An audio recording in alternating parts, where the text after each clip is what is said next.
ഉസ്താദെ ഒരു മിനിറ്റ്, ഒറ്റ മിനിറ്റ്, തുപ്പല്ലി ൂറിലിനങ്ങാനും ഭൂമിയിലെ ഒരു സമുദ്രത്തിലേക്ക് അങ്ങ് തുപ്പിയാൽ സമുദ്രത്തിലെ ജലം മുഴുവൻ മധുരമുള്ളതായി തീരുന്നതാണ്.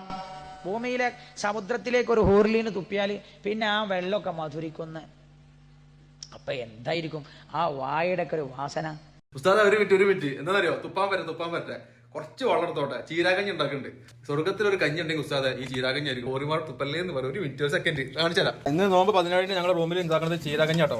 ചീരാകഞ്ഞിക്ക് ഞങ്ങൾ നിൽക്കുന്നത് നമ്മളെ വീട്ടിലൊക്കെ എടുക്കൽ പച്ചരിയാണ്, പക്ഷേ ഇത് ചെറിയ അരിയാണ്, നെല്ലത്തേരിയുടെ അരിയാണ്. അതിലേക്ക് ഫസ്റ്റ് ഇടാൻ പോകുന്നത് മഞ്ഞപ്പൊടിയാണ്.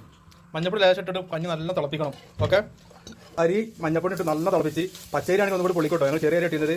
അതിനുശേഷം ആ മിക്സിയിൽ തേങ്ങ, അതുപോലെ തന്നെ പെരിഞ്ചീരകം, ചെറിയ ഉള്ളി, ആവശ്യത്തിന് ഉപ്പില്ലേ, ആവശ്യം ഉപ്പിട്ടിട്ട് നന്നായിട്ട് മിക്സിയിൽ അടിച്ചിട്ട് ഈ തിളച്ച കഞ്ഞിയിലോട്ടാണ് പാർന്ന്. തേങ്ങാപ്പാലാണ് ആ വെള്ളം ഇങ്ങനെ കളർ കണ്ടിട്ടോ. നല്ലൊരു സ്മെല്ല്. കഴിഞ്ഞാൽ അത് തോമിക്കാൻ നിൽക്കുകയാണ്. അത് പച്ച വെളിച്ചെണ്ണ കേട്ടോ.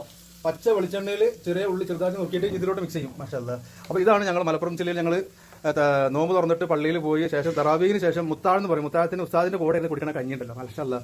പക്ഷേ നമുക്കറിയത് തറാവി പോകാതെ അവിടെ ഒരു കാര്യമില്ല. നമ്മളെ പഴയ കാലത്തുള്ള ആളുകളൊക്കെ തറാവിന് ശേഷം മുത്താഴത്തിന് ഈ ചീരാക്കഞ്ഞാണ്.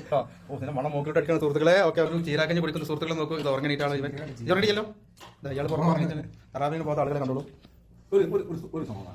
ഇത് ഇവൻ തന്നെയാണ് ഫുള്ള് മാങ്ങ. അപ്പോ ചീരാക്കഞ്ഞ് റെഡിയായി.